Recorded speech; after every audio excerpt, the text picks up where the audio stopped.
This video, which helps illustrate the self-study guide for crossing at modern signals, shows strategies for visually impaired pedestrians to find and press a pedestrian push button and then align for the crossing. Normally, people who use their hearing for crossing will use the sound of the traffic in the parallel street to align. Sometimes when there is insufficient traffic, they need several cycles to confirm alignment. Once they are aligned, they wait for another cycle and start to cross when they hear the next surge of that parallel traffic, as illustrated here. With my eyes closed, I approached the street and waited to hear the traffic moving parallel to my crosswalk. I align by listening to the sound of that acoustic wall.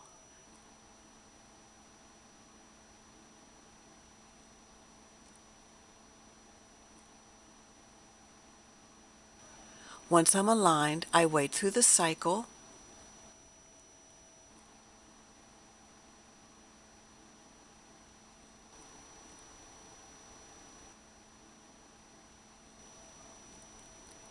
Until the next time the traffic in the nearest half of the parallel street is once again moving straight through and I cross.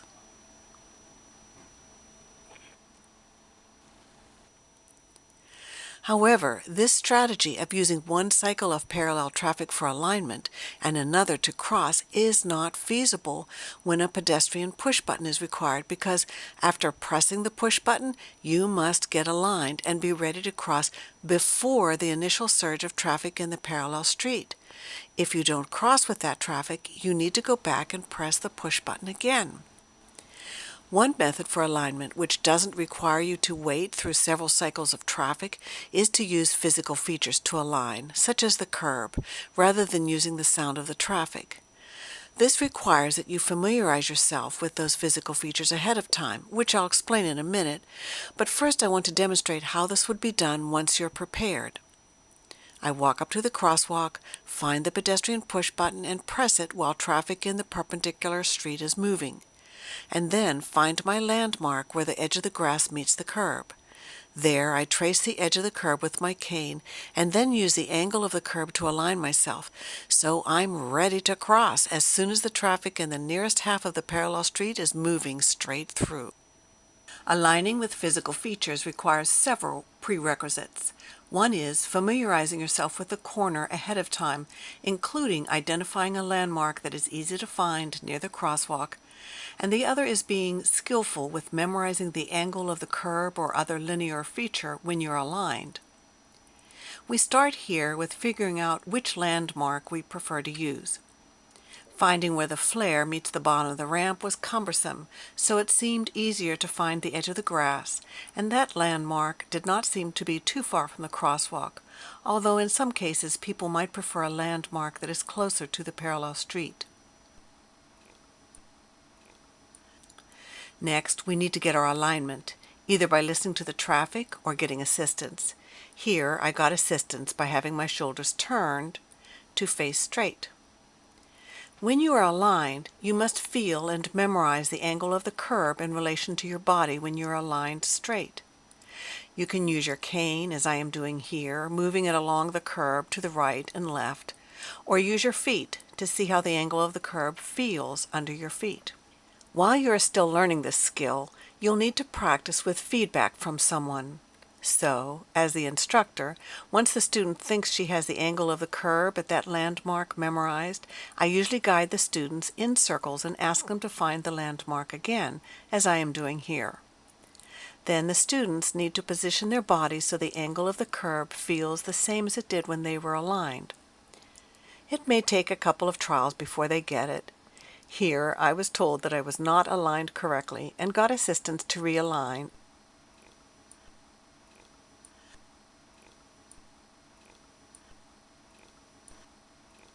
And, again, memorize the angle of the curb in relation to my body.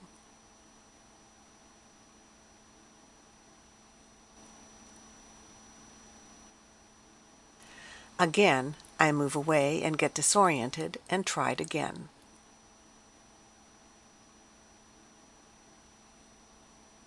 Finding the landmark,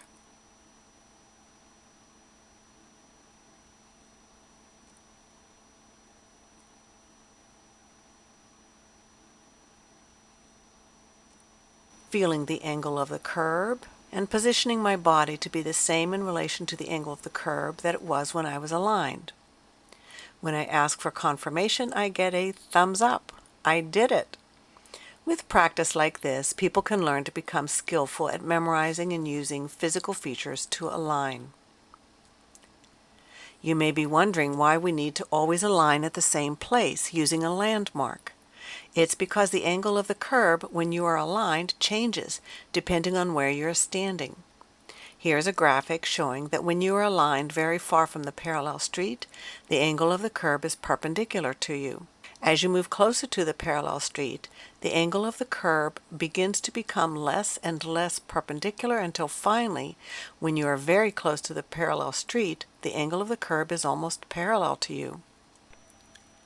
You can use anything as a landmark as long as it is permanent, unique, easy to identify, and close enough to your crosswalk. Let's look at this corner and see how many features we can find that would make a good landmark. Where the flare slopes down and meets the ramp would make a good landmark.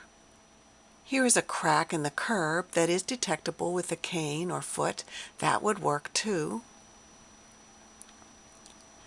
The top of the flare, that is where the flare slopes up from the ramp and meets the sidewalk, is too subtle to identify on the left side of the ramp, but it is identifiable on the right side of the ramp.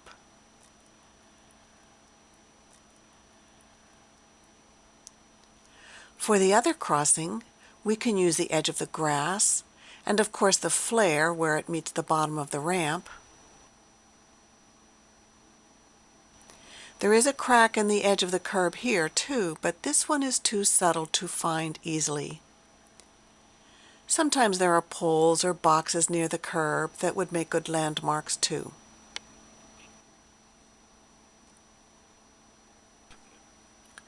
Finally, let's look at a systematic way to find the pedestrian push button.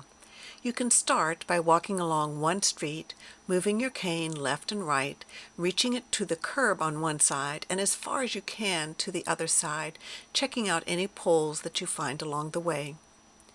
When you've gone as far as you think it's likely to be, turn around, move away from the street just far enough that you can cover an area adjacent to what you already covered as you walk back to the corner. If you encounter bushes, you might reach over them as the pull for the push button is sometimes there. As you go through this process of finding the push button, regardless of what system you use to search, it is important to maintain your orientation.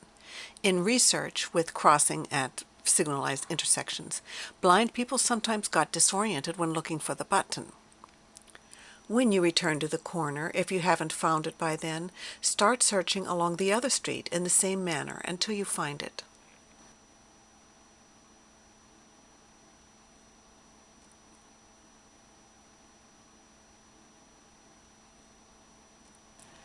I finally found a pole with a push button for both crossings. They each had tactile arrows indicating the direction of the crosswalk, which made it easier to know which button was for which street. All of the preparation and familiarization, such as finding the landmark, memorizing how to use linear features such as the curb to align at that landmark, finding the pedestrian push button, and knowing how to get from there to your landmark to align, does not need to be done for subsequent crossings. All you need to do is go to the pedestrian push button, press it, and find your landmark, align, and you're ready to cross. If you miss your cue and don't cross with the next cycle, you need to go back to the push button and press it again, and return to your landmark to align for the crossing, repeating this process until you actually cross.